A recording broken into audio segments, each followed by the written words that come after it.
ناظرین، پروگرام شعر و شاعر لے کر آپ کی خدمت میں حاضر ہیں۔ ہماری خوش قسمتی ہے کہ ہمارے ساتھ اس وقت لندن کے خصوصاً اور انڈیا کے عموماً نہایت معتبر اور معزز شاعر رحیم اللہ شاہ صاحب موجود ہیں۔ میں ان کا نہایت ممنون احسان ہوں کہ وہ یہاں تشریف لائے۔ آئیے ان سے سلسلہ گفتگو شروع کرتے ہیں۔ شاہ صاحب آداب عرض ہیں۔ وعلیکم السلام۔ مزاج کیسے ہیں؟ بہت بہت شکریہ، آپ نے مجھے یاد کیا اور آپ مجھے بلائے، اور اس سلسلے میں کچھ اشعار پڑھنے کی آپ نے مجھے حکم دیا ہے، تو انشاءاللہ کچھ اشعار آپ کے سامنے پیش کروں گا۔ نوازش ہماری خوش قسمتی ہوگی کہ آپ انشاءاللہ اپنی تازہ کلام اور جو آپ کا ماشاءاللہ دیوان ہے خواب و خیال، اس میں سے منتخب غزلیات ہمیں عطا کیجیے۔ اس سے پہلے میں اپنی ایک غزل پیش کروں گا، ارشاد۔ امید ہے ناظرین اور آپ پسند فرمائیں گے۔ عرض کیا ہے، ارشاد۔ ہستی موہوم، ہستی موہوم، کیف دو جہاں کچھ بھی نہیں۔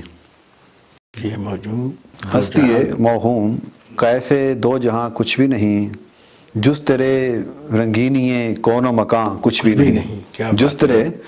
جز تیرے رنگینی کون و مکان کچھ بھی نہیں۔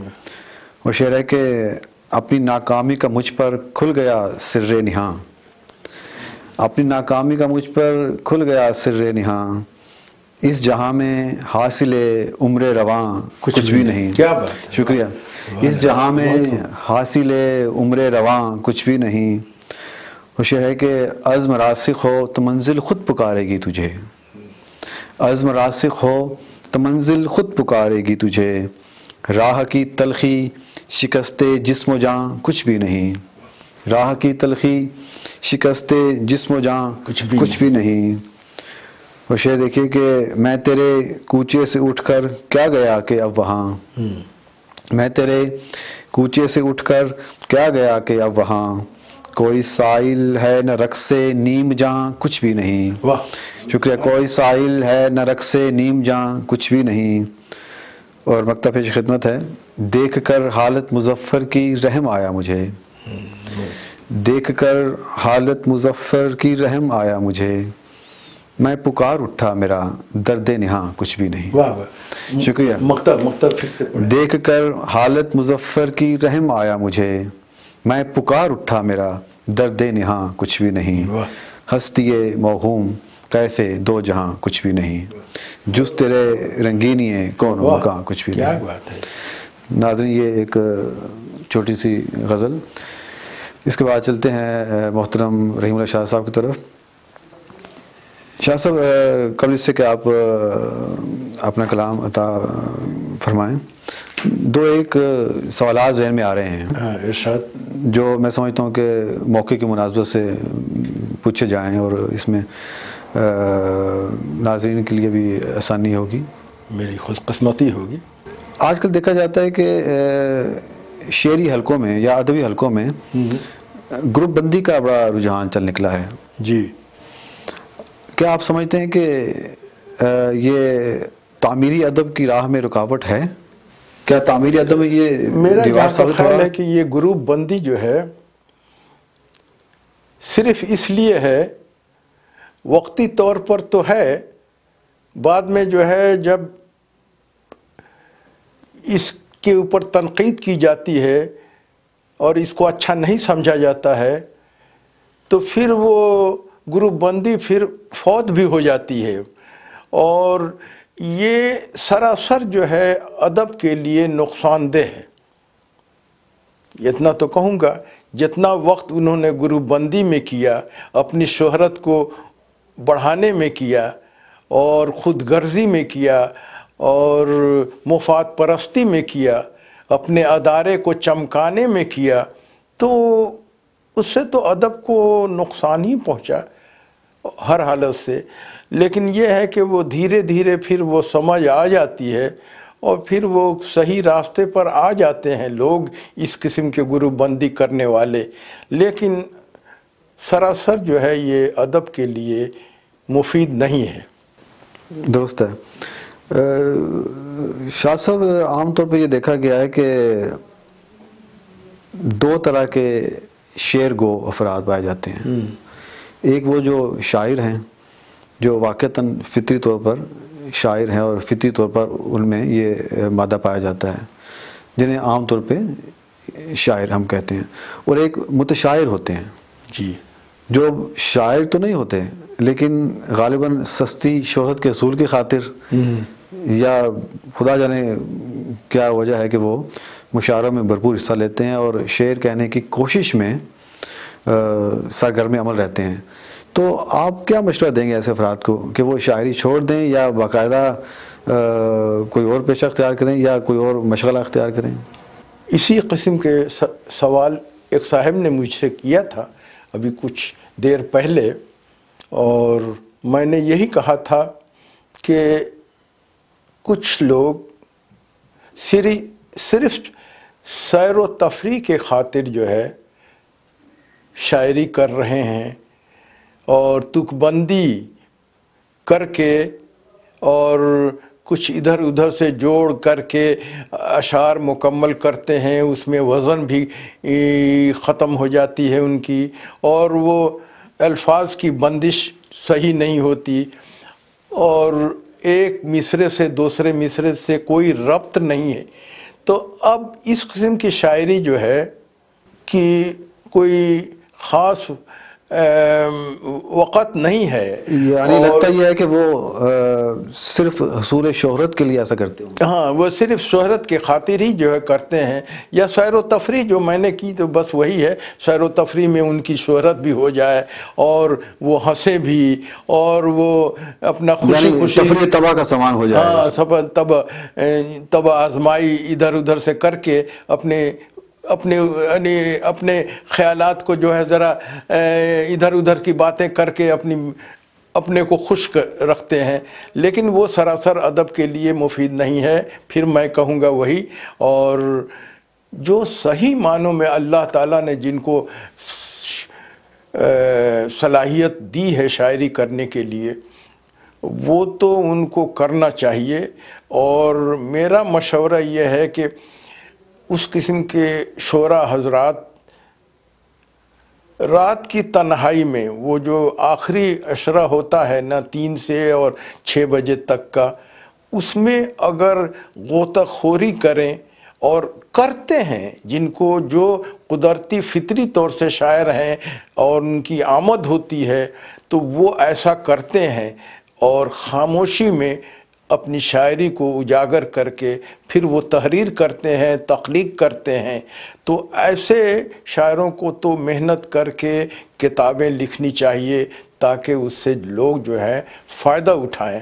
پھر وہی بات آ جاتی ہے کہ جو لوگ سیر و تفریح کرتے ہیں، کبھی ان سے پوچھئے کہ کبھی تم نے صبح کو 3 سے 6 بجے تک جگ کر کے کوئی شعر کہا ہے؟ وہ کہیں گے کہ کبھی نہیں، ہمیں کیا ضرورت ہے جگنے کی۔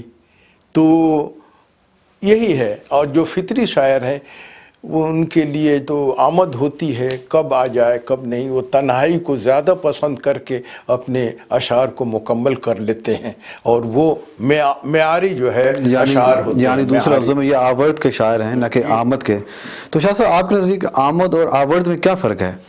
آمد یہ دونوں جو ہے اچھے شاعروں کی نشانی ہے، دونوں ہے، آمد ہے آور ہے، دونوں جو ہے وہ اچھے شاعر کی جو ہے نشانی ہے، لیکن ان میں ان کو نہ ملائیے جو متشاعر ہیں۔ وہ متشاعر جو ہے اس سے الگ ہیں، ان کے اندر یہ بات نہیں ہے، وہ تو جس وقت کہیے وہ جوڑ توڑ کر کے ادھر سے ادھر کر کے شعر و تفریح کر کے کچھ تک میں تک ملا کر کے آپ کے سامنے شعر پیش کر دیں گے، آپ کو ہنسا دیں گے، یہ ہے وہ ہے یہ ہے وہ ہے۔ تو بس یہ ہے کہ دونوں خوبیوں میں شامل ہے، اور دونوں ایک فطری شاعر میں یہ دونوں پائی جاتی ہے، یعنی فطری شاعر میں یہ دونوں عناصر دونوں خوبیاں ہیں۔ اب یہ ہے کہ ایک آمد ہوتا ہے، اور وہی میں نے بتایا نا کہ آمد کب ہوگا، جب تنہائی ہوگی، خاموشی ہوگی۔ رات کے شب میں نے خود اپنے محسوس کیا، کوئی تعریف تو نہیں کر رہا ہوں اپنی کو، لیکن رات کی تنہائی میں اور میں نے جو سوچا اس وقت پتہ نہیں کہاں سے کس قسم کے الفاظ اور کیسی بندش سے مصرے جو ہے تیار ہو جاتے ہیں، اور کیسے میں لکھ لیتا ہوں۔ کئی دفعہ میں نے آزمایا اپنے کو، اور میں نے دیکھا کہ یہ آمد جو ہے یہ فطری چیز ہے۔ شاہ صاحب، یہ جب آپ شعر گوئی کے مرحلہ سے گزرے ہوتے ہیں، اس وقت آپ کی کیفیت دلی کیا ہوتی ہے؟ ایک سرور یا ایک مستی ہوتی ہے، یا ایک اداسی کا سما ہوتا ہے؟ کا یہ عالم ہے کہ میں پہلے ایک شعر اپنا پڑھ دیتا ہوں غزل کا، اس کے بعد یاد ان کی بھی آتی رہی رات بھر، نیند میری بھی جاتی رہی رات بھر۔ واہ۔ اور دوسرا شعر ہے کہ شب کی تنہائی ہے اور کوئی نہیں، شب کی تنہائی ہے اور کوئی نہیں، خاموشی گیت گاتی رہی رات بھر۔ بہرحال کہنے کا میرا مطلب یہ کہ تنہائی میں آدمی تخلیق زیادہ کر لیتا ہے، اور وہی میں نے کہا کہ اگر رات کو خاموشی اگر رہے تو اس وقت جو ہے آمد کا سلسلہ جاری رہتا ہے۔ کیا شاہ صاحب شاعری کے لیے جمالیاتی سحر انگیزی ضروری ہے؟ کیونکہ یہ کہ جی ہاں، یہ ڈیپینڈ کرتا ہے کہ کس قسم کے اشعار آپ لکھ رہے ہیں۔ کوئی نظم لکھ رہے ہیں تو اس وقت کیفیت اور ہوتی ہے، غزل آپ لکھ رہے ہیں تو کیفیت کچھ اور ہوتی ہے۔ لیکن غزل لکھتے وقت جو آہنگ کا جو ہے ایک جز ہے آپ کے اندر، اس سے دل پر بوجھ نہیں ہوتا ہے، دل جو ہے خوش رہتا ہے۔ جذبے جب ابھرتے ہیں تو دل کو خوشی ملتی ہے، اور دل پر بوجھ نہیں ہوتا۔ اس لیے میں یہی کہوں گا کہ شاعری سے انسان جو ہے خوش طبع ہوتا ہے، اس کا اندرونی طور سے۔ ظاہری طور سے تو وہ سوچ آپ دیکھیں گے کہ اس کے چہرے سے معلوم ہوگا کہ کسی سوچ میں ہے، لیکن اندر سے وہ خوش رہتا ہے۔ درست ہے۔ ڈاکٹر صاحب، شاعری میں مقصدیت کا ہونا لازمی ہے؟ جی ہاں، آپ جو فرما رہے ہیں مقصدیت تو ضروری ہے، کیونکہ تخلیق کے ساتھ جو ہے مقصدیت کا جو ہے چولی دامن کا ساتھ ہے۔ درست ہے۔ اور اب کس انداز میں آپ کے خیالات اجاگر ہوتے ہیں، جمالیاتی، روحانی، دنیاوی، مذہبی، یہ تمام چیزیں جو ہے کدھر رجوع ہو رہا ہے، آپ کے خیالات کدھر جا رہے ہیں، اس کے مطابق آپ اپنے اشعار کو لکھتے ہیں۔ اور اسی طرح سے آپ دیکھیے گا کہ ایک شعر، اگر ایک غزل آپ نے مکمل کر لی ہے کسی ایک خاص مقصدیت کو سامنے رکھ کر کے، تو دوسری غزل جو ہے اس کی مقصدیت جو ہے، اس کا مقصدیت کا رخ جو ہے کہیں اور چلا جائے گا آپ کو۔ تو یہ مقصدیت تو شامل ہے، یہ تو صحیح ہے، یہ تو میں مانتا ہوں کہ تخلیق کے ساتھ مقصدیت ضروری ہے۔ یعنی ایک شاعر اگر غزل کہتا ہے، اس میں اس کا مطلع اگر تغزل کا مضمون یہ ہوا ہے، تو اس کے بعد اس میں ایک تصوف کا شعر آ جاتا ہے، جی، اور اس کے بعد ایک ممکن نعت کا آ جائے، جی جی، تو اس کے جو شعر کے باطن میں شاعر کا مقصد اور مدعا بدلتا رہتا ہے۔ ہاں، تسلسل، یعنی غزل ایک گلدستے کی طرح بن جاتی ہے۔ ہاں، تسلسل کا ہونا ضروری ہے، تبھی تو مقصد حل ہوگا نا۔ تسلسل قائم رہے گا، اور ایک مصرے سے دوسرے مصرے کا تعلق ربط رہے گا، اور وہ ایک تسلسل آپ کے شروع ہی میں جب آپ غزل لکھتے ہیں یا کوئی خیالات کی تخلیق کرتے ہیں تو اس میں تخلیق کے ساتھ ساتھ آپ کو جو ہے ایک مقصد جو ہے سامنے دکھائی دیتا ہے. اب اس مقصد کو لے کر چلتے ہیں آپ تو یہ ہے کہ آپ کامیاب ہو جاتے ہیں.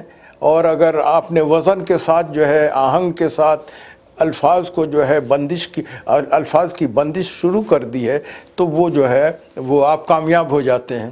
لیکن کسی اور نشست میں کسی اور موقع پر اگر آپ نے دوسری غزل لکھنی شروع کی تو وہاں مقصدیت کا رخ جو ہے بالکل ڈیفرنٹ ہوتا ہے. درست ہے. ڈاکٹر صاحب آپ کے نزدیک کون سی غزل زیادہ معتبر ہے؟ ایک ایسی غزل جس میں 5 کے 5 شعر یا 7 شعر سارے کے سارے تغزل کا رنگ لیے ہوئے ہوں، یا دوسری غزل جس میں مختلف موضوعات پہ بات کی گئی ہو، یعنی تصوف یا اس میں سیاسیات بھی آ گئی ہوں، ایک آدھ شعر تغزل کا بھی ہو. آپ کے نزدیک کون سی غزل زیادہ معتبر ہے؟ نہیں، بہت سے لوگ جو ہیں جناب آپ کا کہنا بالکل یہ بہت امپورٹنٹ ہے سوال. فی زمانہ جو ہے لوگ جو ہے اشعار پر اشعار لکھتے جا رہے ہیں، 12 14 15 اشعار غزل، اور کہتے ہیں کہ یہ غزل ہے، میری غزل ہے. میں اس کا قائل نہیں ہوں. میں اس کو 2 حصوں میں تقسیم کر دوں گا تھوڑی سی تبدیلی لا کر کے، لیکن 5 یا 6 زیادہ سے زیادہ 7 اشعار کی غزل جو ہے زیادہ معتبر جو ہے سمجھی گئی ہے. اور اس میں اس کو پالش کر کے اس کو اچھی طرح سے دیکھ کر کے آپ بار بار دیکھ کر کے اس کو جو ہے اس کو وزن کے ساتھ اس کو لائیں تو وہ غزل ایک غزل ہوگی، اور جو ہے وہ لوگ زیادہ اس کی جو ہے تعریف کریں گے. ویسے تو ایک شعر میں بھی اپنے معافی ضمیر کا بیان ہو جاتا ہے. ہاں، اور یہ تو شاعر کی اپنی قوت پہ ہے کہ وہ شعر کو کس رنگ میں ڈالتا ہے اور اپنے معافی ضمیر کو کتنی شگفتگی سے اور آسانی سے بیان کرتا ہے. جی جی. بہرحال تو ڈاکٹر صاحب اس وقت کیا عطا کر رہے ہیں؟ کوئی تازہ کلام عطا کیجیے گا. تازہ کلام تو ہے، لیکن اس سے پہلے اپنی کتاب سے جی ضرور کچھ میں پیش کر دوں آپ کو. یہ تحت اللفظ میں پڑھ رہا ہوں، جیسا بہتر سمجھے. جیسا آپ بہتر سمجھے. چھوٹی بہر میں ہے، پھر بعد میں ترنم سے پڑھوں گا میں. چھوٹی بہر میں ہے، دیکھیے کتاب میں یہ غزل شائع ہوئی ہے. قسمت چشم تر بڑھانا ہے. واہ. قسمت چشم تر بڑھانا ہے، آنسوؤں کو گوہر بنانا ہے. ماشاءاللہ، کیا کہنے، کیا کہنے، کیا بہت کہنے. بہت شکریہ. قسمت چشم تر بڑھانا ہے، آنسوؤں کو گوہر بنانا ہے. واہ. یہ زمانہ عجب زمانہ ہے. یہ زمانہ عجب زمانہ یہ ہے. زمانہ عجب زمانہ ہے، ہر حقیقت یہاں فسانہ ہے. بہت خوب، کیا کہنے. شکریہ. ہنس کے بارے علم اٹھانا ہے. ہنس کے بارے علم اٹھانا ہے، موت کو زندگی بنانا ہے. کیا کہنے.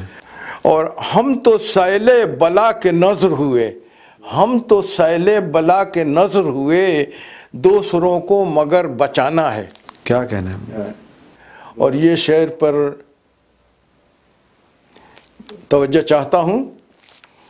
ہم نہیں دیکھتے ہوا کا رخ. واہ. ہم نہیں دیکھتے ہوا کا رخ، کام اپنا دیا جلانا ہے. بہت خوب، بہت خوب. شکریہ. بہت بہت خوبصورت شعر ہے. اور یہ شعر ملاحظہ ہو کہ میرا ہی ہم نوا نہیں کوئی، میرا ہی ہم نوا نہیں کوئی، آپ کے ساتھ تو زمانہ ہے. کیا کہنے، کیا کہنے. اور مقطع دیکھیے کہ کون کس کو پوچھتا ہے شاد، کون کس کو پوچھتا ہے شاد، اپنے مطلب کا یہ زمانہ ہے. بہت عمدہ. بس یہ ہے کیا غزل کہنے. پیش کیا میں نے. کوئی اور عطا کیجیے اس کے ساتھ. یہ غزل ہے، غیر مردف ہے، لیکن اس میں قافیہ جو ہے اس کا تکرار ہے. میں نے ایک مشاعرے میں پڑھا، لوگوں نے بڑا پسند کیا، میں آپ کے سامنے بھی پیش کر رہا ہوں۔ لگایا ہے دل جو لگاتے لگاتے، کیا کہنا کیا کہنا؟ لگایا ہے دل جو لگاتے لگاتے، غم عاشقی کو بڑھاتے بڑھاتے، غم عاشقی کو بڑھاتے بڑھاتے، اور میری کشتی دل تلا تم کی زد سے، میری کشتی دل تلا تم کی زد سے، چلی جا رہی ہے بچاتے بچاتے، چلی جا رہی ہے بچاتے بچاتے، میں کیوں کر کہوں زندگی ہے مکمل، میں کیوں کر کہوں زندگی ہے مکمل، اسے عاقبت سے ملاتے ملاتے، اسے عاقبت سے ملاتے ملاتے، وہ دن آئے گا جس کا ہوں منتظر میں، وہ دن آئے گا جس کا ہوں منتظر میں، کسی سے یہ نظریں ملاتے ملاتے، کسی سے یہ نظریں ملاتے ملاتے۔ اور دیکھیے شعر کہ میرا ساتھ دیتا رہے گا زمانہ، میرا ساتھ دیتا رہے گا زمانہ، ہمیشہ محبت جتاتے جتاتے، ہمیشہ محبت جتاتے جتاتے، اور جو گزری ہے دل پر رقم کر رہا ہوں، جو گزری ہے دل پر رقم کر رہا ہوں، ہر ایک وعدہ اپنا نبھاتے نبھاتے، ہر ایک وعدہ اپنا نبھاتے نبھاتے، اور تھکا ہوں بہت دل کی دنیا میں آ کر، تھکا ہوں بہت دل کی دنیا میں آ کر، محبت کا ہر رخ دکھاتے دکھاتے، محبت کا ہر رخ دکھاتے دکھاتے۔ اور مقطع عرض ہے کہ میں زندہ ہوں اے شاد اس دور میں بھی، میں زندہ ہوں اے شاد اس دور میں بھی، بڑا بوجھ سر پر اٹھاتے اٹھاتے، بڑا بوجھ سر پر اٹھاتے اٹھاتے، لگایا ہے دل جو لگاتے لگاتے، غم عاشقی کو بڑھاتے بڑھاتے۔ اور وہ آپ نے سوال بیچ میں کیا تھا اس وقت آپ نے کہ وہ کس قسم کی غزل کا تسلسل ہونا چاہیے۔ اب دیکھیے کہ پوری غزل پڑھ کر کے لوگ جو ہیں مطلع کو دہراتے ہیں، کیوں؟ تاکہ وہاں سے آپ کو احساس ہو جائے کہ ہماری یہ غزل میں کیا تسلسل اور کیا خیالات ہیں، اس خیالات کو شروع میں لیا تو آخر تک لے کے چلے۔ ٹھیک ہے، یہ اس لیے میں نے کہا کہ وہ مطلع کو لوگ دہراتے ہیں اسی نظریے سے۔ تو جناب بس یہ غزل آپ نے پسند کیا ہے، ٹھیک ہے، بہت عمدہ غزل تھی۔ اور ڈاکٹر صاحب آپ کے کلام میں سہل ممتنع کا رنگ زیادہ نمایاں ہے، اس کی کیا وجہ ہے؟ جو کہ خوبی ہے۔ نہیں، اس کی وجہ یہ ہے کہ خود یہ کلام میں درا میں جو بھی جس زاویے سے خیالات سامنے آ جاتے ہیں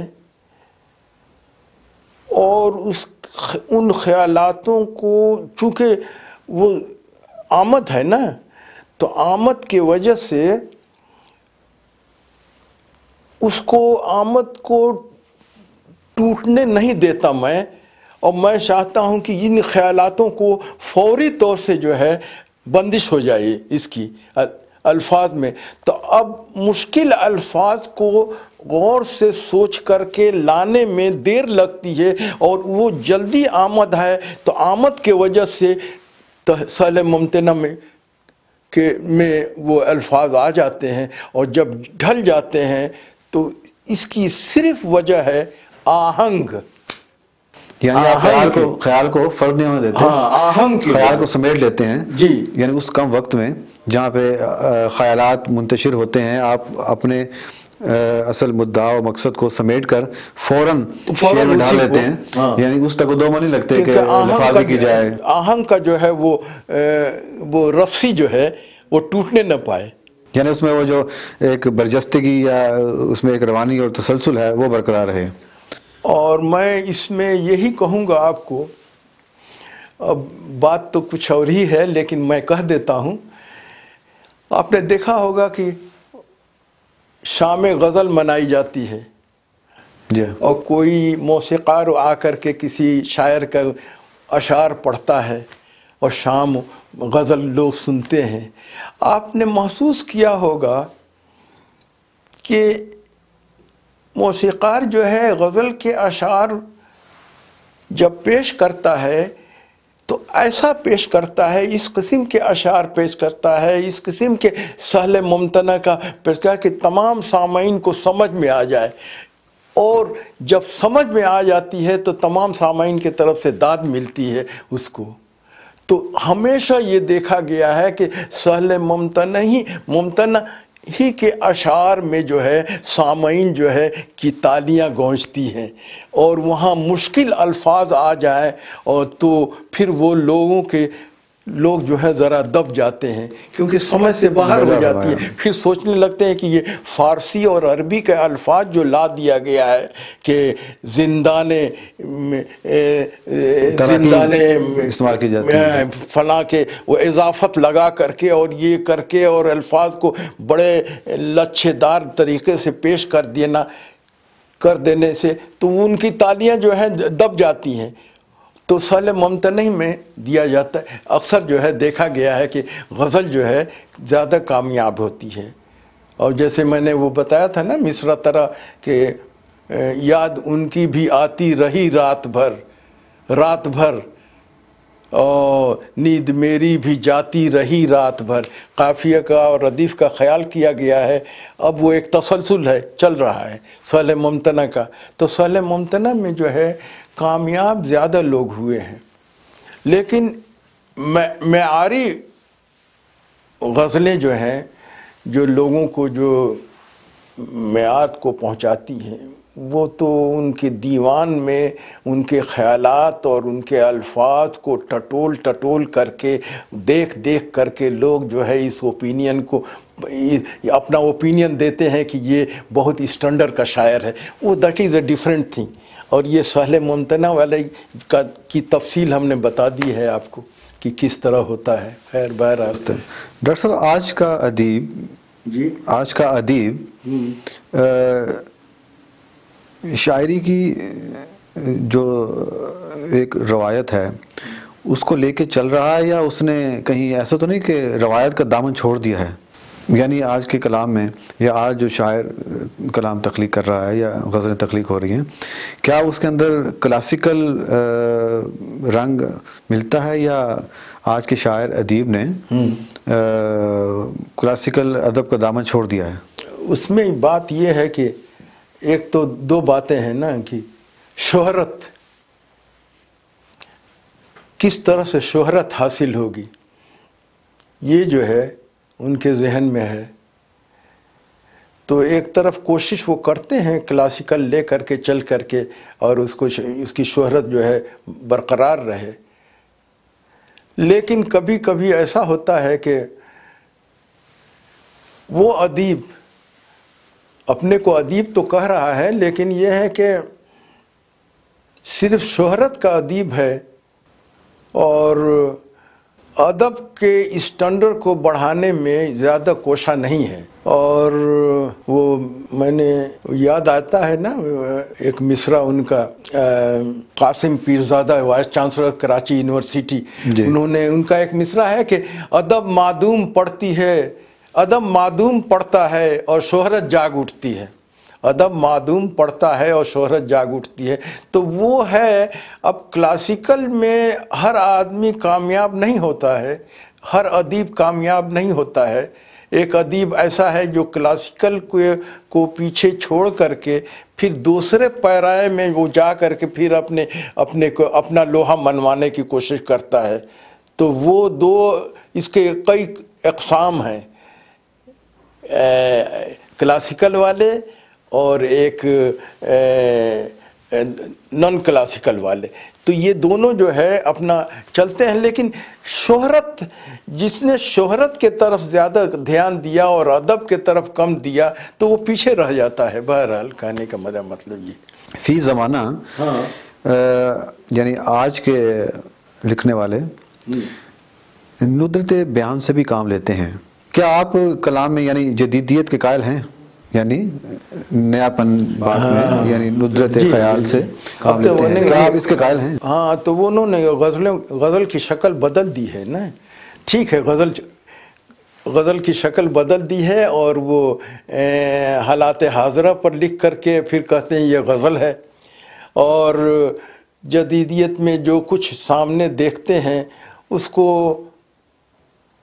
قلم بند کر دیتے ہیں, اور ان خیالاتوں کو ان کو آسانی ہوتی ہے, ذرا سا خیال کو یکجا کرنے میں آسانی ہوتی ہے جدیدیت کی جو شاعری ہے. اب تو تمام غزلیں اور تغزل والی غزلیں جو ہے لوگ کم پڑھ رہے ہیں. تمام وہ دوسرے حالات حاضرہ ہے اور کوئی واقعات ہے اور کوئی ٹریجڈی ہے, کوئی خوشی ہے. اب اس تمام کو اکٹھا کر کے اور وہ اپنے خیال کو جو ہے اس میں شامل اپنے خیالوں میں لاتے ہیں اور پھر اس کے بعد وہ شاعری کرتے ہیں. تو ظاہر ہے کہ اب جو ہے مشاعروں کے اندر جو ہے لوگ جدیدیت کو زیادہ جو ہے تقویت, جدیدیت شاعری کو زیادہ تقویت مل رہی ہے. یہ صحیح ہے, یہ آپ کا کہنا صحیح ہے کہ وہ پہلے گل و بلبل والا جو تھا معاملہ وہ ختم ہو رہا ہے.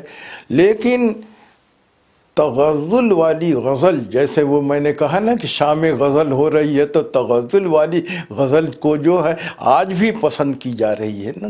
وہ تمام وہ الفاظ جو ہے پسند لوگوں کے, اور غزل جو ہے پسند لوگ کر رہے ہیں فی الحال وہ تغزل والی بھی. لیکن جدیدیت کے طرف زیادہ مائل ہیں لوگ, یہ صحیح. اس تناظر میں روایتی غزل کا مستقبل تابناک ہے, آپ کیا سمجھتے ہیں؟ نہیں, یہ تابناک تو نہیں ہے, میرے خیال میں تابناک یعنی کہیں ایسا تو نہیں کہ وہ آگے جا کے روایتی غزل دم توڑ دے گی؟ نہیں, لکھنے والے آج بھی لکھ رہے ہیں, ہر قسم کی غزلیں لکھ رہے ہیں. اور میں نے بتایا نا کہ شاعری کے اندر جب تک کہ وہ صلاحیت, آہنگ اور جذبے نہ ہوں تو شاعری نہیں ہو سکتی نا. تو جب وہ آہنگ اور جذبے آئیں گے نا, جذبے ابھرتے ہیں, جب جذبے شامل ہوں گے تو روایتی شاعری کو چھوڑا نہیں جا سکتا. روایتی شاعری رہے گی. ماشاءاللہ. ڈاکٹر صاحب, پھر اسی رنگ میں ڈوبی ہوئی کا غزل عطا کیجیے جس میں روایتی غزل کا رنگ نمایاں ہو ہمارے سامعین کے لیے. کوئی ایسی غزل جس میں روایتی آہنگ اور اسلوب ہو, وہ عطا کیجیے اپنے کلام سے. آسودگی وقت نے ہم کو سنبھال کے, آسودگی وقت نے ہم کو سنبھال کے رکھا ہے, اس طرح سے ہمیں دیکھ بھال کے رکھا ہے اس طرح سے ہمیں دیکھ بھال کے. اور یہ شعر توجہ چاہتا ہوں. اہل قلم نے خون دیا علم کے لیے. اہل قلم نے خون دیا علم کے لیے. کاغذ پہ رکھ دیا ہے کلیجہ نکال کے. کاغذ پہ رکھ دیا ہے کلیجہ نکال کے. اور اہل خرد بھی ہو گئے مایوس آج کل. واہ. اہل خرد بھی ہو گئے مایوس آج کل. رکھتے ہیں اپنی زندگی مشکل میں ڈال کے. رکھتے ہیں اپنی زندگی مشکل میں ڈال کے.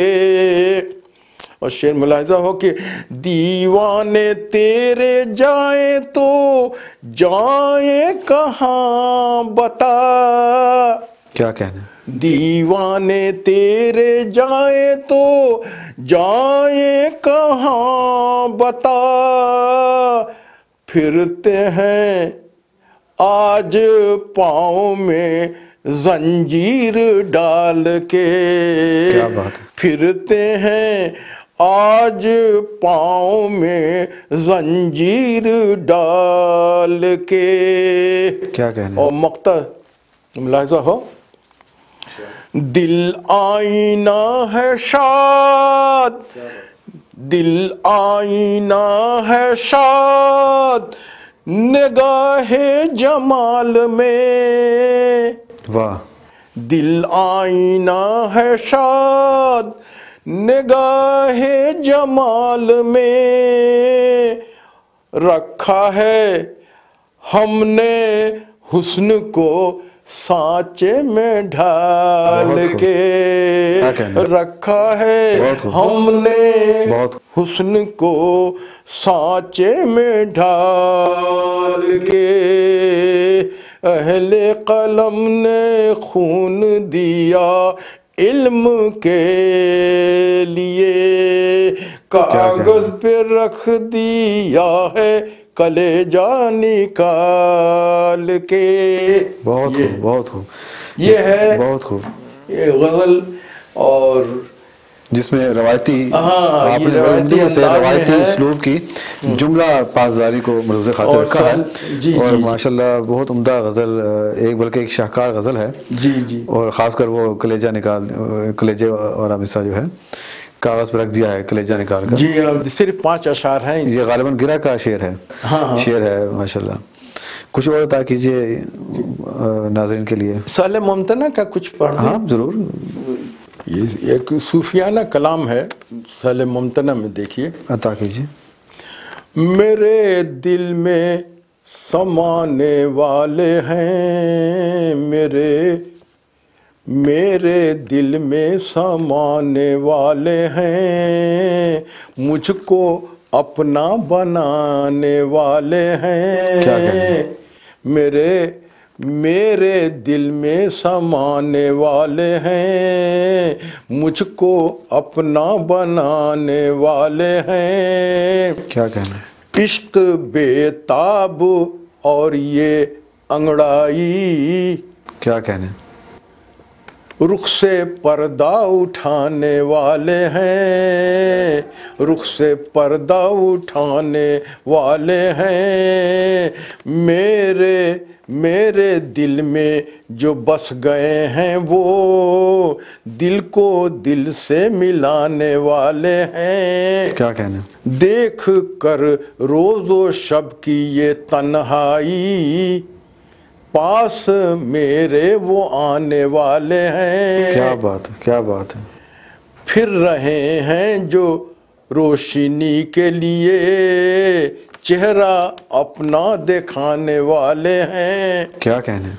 ہو مبارک یہ حج بیت اللہ، ہو مبارک یہ حج بیت اللہ، اب مدینہ بھی جانے والے ہیں. کیا کہنے. کیا کہنے. ہر خوشی اور ہنسی کے لیے وہ، ہر خوشی اور ہنسی کے لیے وہ شاد کو بھی جگانے والے ہیں.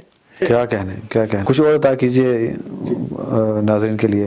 کیا کام ایسا جو خود بندگی ہے. واہ. کیا کہنے. کیا کام ایسا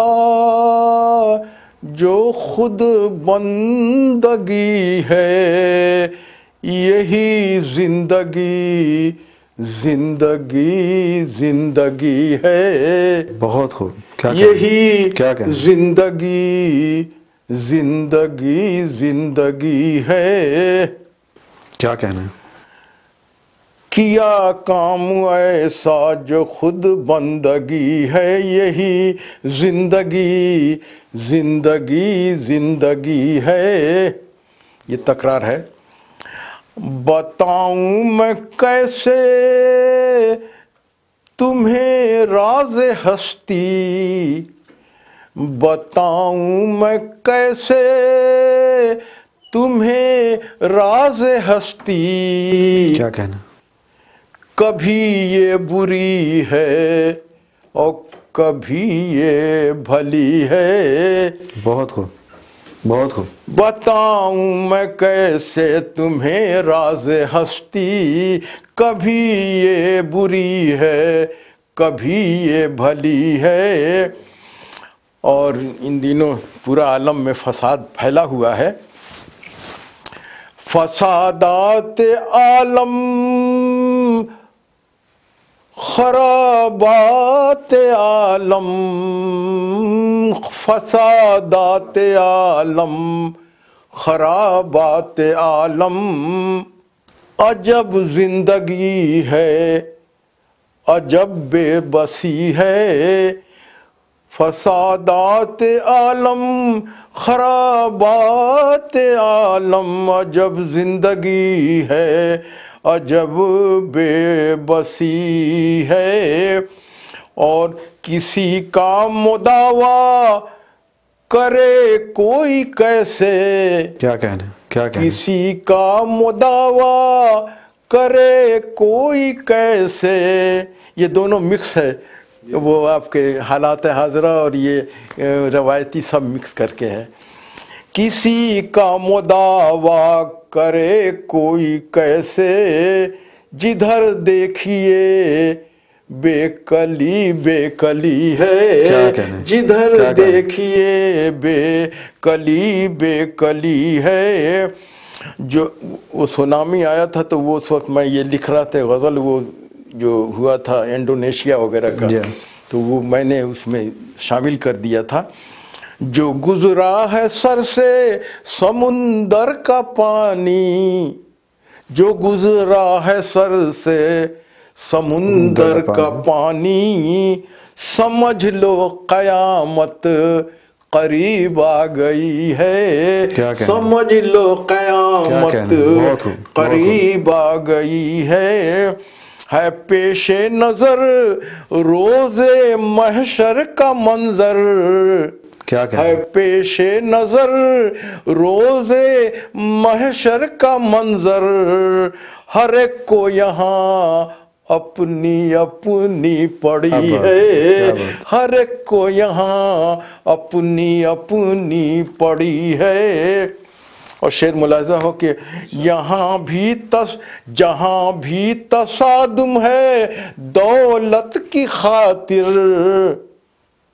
جہاں بھی تصادم ہے دولت کی خاطر، وہیں عاقبت کے لیے آگہی ہے. کیا کہنا. بہت خوب. جہاں بھی تصادم ہے، آدمی دولت سے جھگڑا فساد ہوتا ہے، آخر میں آ جاتا ہے اسی پر کہ ہاں کیا منہ دکھائیں گے ہم عاقبت میں.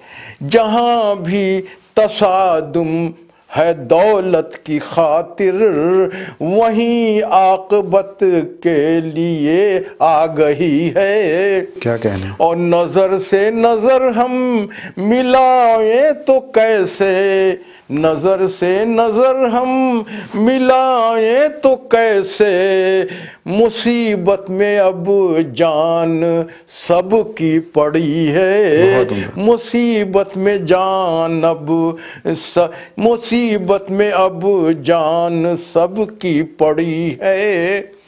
اور مقطع ہے کہ تڑپتے ہوئے دل کو شاد اب نہ چھیڑو، تڑپتے ہوئے دل کو شاد اب نہ چھیڑو، جو گزری ہے دل پر وہ اب دل لگی ہے، جو گزری ہے دل پر وہ اب دل لگی ہے، کیا کام ایسا جو خود بندگی ہے، یہی زندگی زندگی زندگی ہے۔ کیا کہنے، بہت عمدہ، بہت بہت شکریہ، بہت خوبصورت غزل، بہت بہت شکریہ، بہت خوبصورت غزل۔ ترہی غزلوں میں بھی ماشاءاللہ آپ کا قلم خوب چلتا ہے۔ ہاں، اکثر لوگوں نے کچھ مصرع طرح دیے تو اس پر طبع آزمائی ہوئی، اور وہاں یہی خیال آ جاتا ہے کہ بھائی کہیں ایسا نہ ہو کہ لوگ یہ نہ سمجھے کہ یہ لکھ نہیں پاتا، تو اب یہ ہے کہ طبع آزمائی کرتے رہے، اور ترہی غزل جو ہے وہ ستاروں سے آگے، ستاروں سے آگے جہاں اور بھی ہے، علامہ اقبال کی ہے، اور بھی بہت سی ترہی غزلیں علامہ اقبال کی زمین میں تو کئی ایک غزلیں لکھی ہیں میں نے۔ ایک علامہ اقبال کی زمین میں جو ہے ترہی غزل ہے جو میں پیش کرنا چاہتا ہوں ضرور، اور اس پر کافی جو ہے محنت کرنی پڑی، کافی لوگوں سے مشورے بھی لیے اس میں، اور اپنے استاد سے بھی مشورہ، اسی زمانے میں یہ دی گئی تھی۔ ہمارے تھے ایک مخلص افتخار اعظمی ہمارے استاد تھے، وہ پھر اس کے بعد کچھ مشورہ لیتا رہا میں، سلطان فاروقی صاحب تھے، اور انہوں نے مجھے بتایا کہ میری تمام جو ہے سہل ممتنع میں جو ہے تمام میں غزلیں ہیں زیادہ تر، جی جی، اور کس طرح داد ملتی ہے دیکھو گے، دیکھا ہوگا تم نے۔ سہل ممتنع کو کبھی نہ چھوڑو، جب بھی آئے لکھتے رہو، اور ان کی بڑی اچھے خیالات سہل ممتنع میں ہے، اور ان کی غزلیں جو ہے لوگ بہت پسند کرتے تھے، اور پڑھنے کا انداز بھی بڑا اچھا تھا۔ تو اسی زمانے میں یہ مصرع طرح دیا گیا تھا یہیں پر لندن میں، اور اس کو لکھا گیا تھا، میں نے لکھا ہے، علامہ اقبال کی ہے کہ زمین ہے، نہ ہو نگاہ میں شوخی تو دل بری کیا ہے نا ان کی، نہ ہو نگاہ میں شوخی تو دل بری کیا ہے، ہمارے قرب یہ خوشبوئے عنبری کیا ہے، کیا کہنے، کیا کہنے، ہمارے قرب یہ خوشبوئے عنبری کیا ہے، نہ ہو نگاہ میں شوخی تو دل بری کیا ہے۔ کیا کہنے، اور اس میں تلمیح ہے، کہا تھا شیخ سر ہندیے الف ثانی نے، واہ، کہا تھا شیخ سر ہندیے الف ثانی نے، اکبر کے زمانے میں تھے وہ، جی جی، الف ثانی، کہا تھا شیخ سر ہندیے الف ثانی نے، بغیر دین یہ دربار اکبری کیا ہے۔ کیا بات ہے، آپ کو معلوم ہے کہ بغیر دین کے بھی وہاں دربار میں تھے، سب ان کے 9 رتنوں میں تھے۔ جی جی، کہا تھا شیخ، کیونکہ وہ بادشاہوں سے نہیں ملتے تھے الف ثانی صاحب شیخ، کہا تھا شیخ 4 مغل بادشاہوں کا دور گزرا ان کے زمانے میں، لیکن کسی بادشاہ سے جا کے ملتے نہیں تھے وہ۔ محمد شاہ ایک بادشاہ تھا، اس نے کہا کہ ان کو اریسٹ کر کے لاؤ، تو لوگ اریسٹ کر کے لا رہے تھے، تو راستے ہی میں معلوم ہوا کہ محمد شاہ تھا کوئی بادشاہ، اس کا انتقال ہو گیا، جو چوتھا تھا. بہرحال کہا تھا شیخ سرہند یہ الفسانی نے بغیر دین یہ دربار اکبری کیا ہے.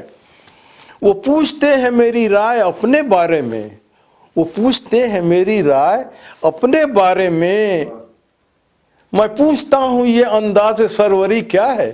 کیا بات ہے. میں پوچھتا ہوں یہ انداز سروری کیا ہے. اور ہزار لفظ و معنی کے ہوں اتار چڑھاؤ. بہت خوب. ہزار لفظ و معنی کے ہو اتار چڑھاؤ، نہ بھائے دل کو تو ایسی سخنوری کیا ہے. کیا بات ہے. بہت عمدہ. ہزار لفظ وہ معنی کے ہوں اتار چڑھاؤ، نہ بھائے دل کو تو ایسی سخنوری کیا ہے. کیا بات ہے. شکریہ بہت بہت. کسی کے ہاتھ، یہاں تلمی ہے سلیمان علیہ السلام کے انگوٹھی کا، کسی کے ہاتھ میں انگوٹھی اپنی جب دیکھی، کسی کے ہاتھ میں انگوٹھی اپنی جب دیکھی، سلیمانی نہ ہو انگشت تو ساحری کیا ہے. بہت عمدہ. جادو کا. سلیمانی نہ ہو انگشت واہ. تو ساحری کیا ہے.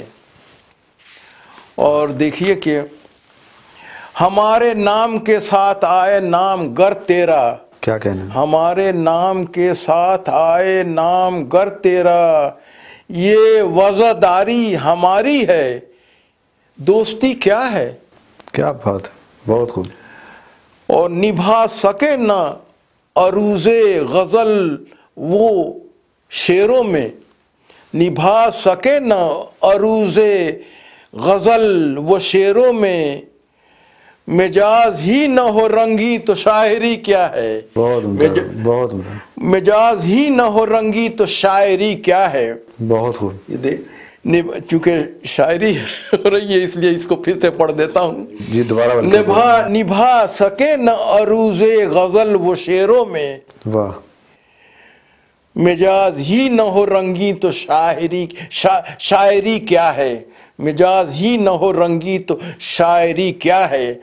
نہ ہوتی ذات محمد. اب دیکھیے یہاں خیال کہاں سے کہاں پہنچ گیا میرا.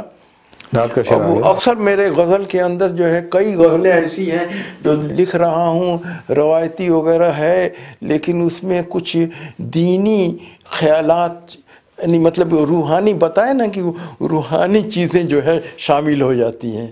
میرے ساتھ یہ ہے عموماً. اور وہ رات کو جب میں لکھتا ہوں اسی وقت یہ کیفیت طاری ہوتی ہے. اکثر رات کو جگ کر کے کوئی چیز لکھا ہے میں نے غزل وغیرہ تو اس میں یہ چیز آ جاتی ہے پتہ نہیں کیسے. تو یہ بھی آمد کا ایک ذریعہ ہے. اور کیا کہا جائے گا. یہ تو آپ نے سن لیا. اب مقطع سنیے. نہ ہوتی ذات محمد جہان فانی میں. اب کہاں ہم پہنچ گئے ہیں خیال کا، وہاں کچھ اور آ گیا. نہ ہوتی ذات محمد جہان فانی میں، بغیر شاد خدائی پیمبری کیا ہے. کیا بات ہے. بہت عمدہ. تو اب یہ مقطع میں کچھ اور ہی چونکہ آیا ہے، کئی چیزیں کہاں کہاں سے ہم پہنچے ہیں، الفشانی یہ وہ سب جو لایا ہوں، تو اگر یہ آ بھی گیا مقطع میں تو کوئی حرج نہیں ہے. تو اب اس کو آپ کیا، اس غزل کو آپ کیا کہیں گے؟ میرے نزدیک ایک گلدستہ نما غزل ہے جس میں تصوف اور فلسفہ، تغزل اور آخر میں نعت کا رنگ بھی آ گیا ہے. تلمیحات کا آ جانا بڑا، تلمیحات کا آ جانا بھی ایک مثبت کوشش ہے اور کامیاب ایک نمونہ غزل ہے. آن دا ہول اس کو بھی روایتی میں لیا جائے گا ایک طرف سے. جی. حالات حاضرہ واقعات وغیرہ سے اس کا کوئی تعلق نہیں ہے. تو جس کا حالات حاضرہ واقعات اور ہیپننگ اور یہ سے نہیں تعلق ہے تو ایک روایتی غزل وہ بن جاتی ہے، شامل اس میں شامل کیا جا سکتا ہے. بلکہ ایسا کرنے سے غزل کا عمومی آہنگ اور رنگ جو ہے وہ تو آتشہ ہو کر سامنے آتا ہے اور غزل مزید نکھر کر سامنے آئی ہے. ہاں ایسا بھی لکھا گیا ہے، لوگوں نے لکھا ہے. جیسے آپ نے تذکرہ کیا تھا نا اس کا گوڈی وغیرہ کا جو غزلیں وغیرہ، اس میں یہ تمام چیزیں آپ پائیں گے. لیکن اب وہ لوگ تو بھائی بڑے پائے کے تھے نا، تو ان لوگوں کے وہ وہی ایک ہی چیز آئی ہے، لیکن بڑے طریقے سے سلیقے کے ساتھ جو ہے وہ اشعار کے اندر ڈھل گئی ہیں۔ اور یہ جو ہے تغزل کے استاد جو ہے ہمارے جگر مراد آبادی، ان کی تو بات کچھ اور ہی ہے، وہ تو ہر چیز ان کے ذہن میں، ہر قسم کی غزلیں ہیں ان کے یہاں، اسی لیے تو انہیں رئیس المتغزلین کہا جاتا ہے۔ تو بہت شکریہ ڈاکٹر صاحب نوازش کرم نوازی کہ آپ تشریف لائے۔ جی جی جی۔ اب آخر میں ہمارے سامعین کے لیے کوئی پیغام دینا چاہیں تو آپ دے سکتے ہیں۔ بھائی سامعین کے لیے ہے کہ مشاعرے تو ہو رہے ہیں، ادب سے لگاؤ جس کو ہے اس کو رکھنا چاہیے، اور پھر وہی باتیں آتی ہے کہ ادب کے معیار کو اونچا رکھا جائے، مت شاعر نہ بنے، شاعر بنے، اور کس پائے کے شاعر بنے وہ تو آپ کے محنت پر منحصر، اب کس پائے کے جو ہے اور کس اسٹینڈرڈ کی چیزیں آپ لکھیں گے وہ تو آپ کے محنت و مشقت پر جو ہے مبنی ہے۔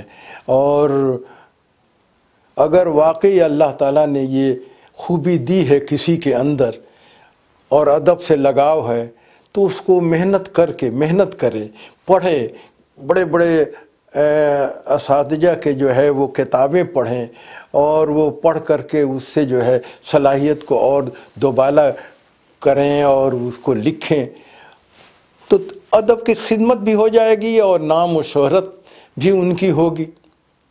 لیکن صرف شہرت کے خاطر ادب کو پیچھے رکھنا اور جا کے سیر و تفریح کرنا اور وہ الٹی سیدھی غزلیں جو ہیں پیش کر دینا، وہ کوئی کام نہیں ہوتا، آخر میں وہ تمام فوت ہو جاتی ہیں تمام چیزیں، لوگ وقتی طور پر کمنٹس کر کے اس کو نکال دیتے ہیں ذہن سے۔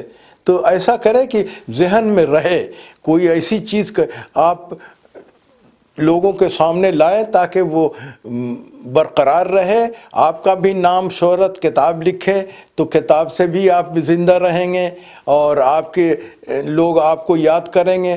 لیکن یہ ہے کہ معیاری ہونا چاہیے، بس یہ ہے، ادب سے لگاؤ ہے تو ادب کی خدمت کرے، بس یہی ہے۔ شکریہ ڈاکٹر صاحب، بہت نوازش، بہت بہت شکریہ، بہت محبت آپ کی۔ ناظرین اگلے پروگرام تک کے لیے اجازت چاہیں گے، والسلام۔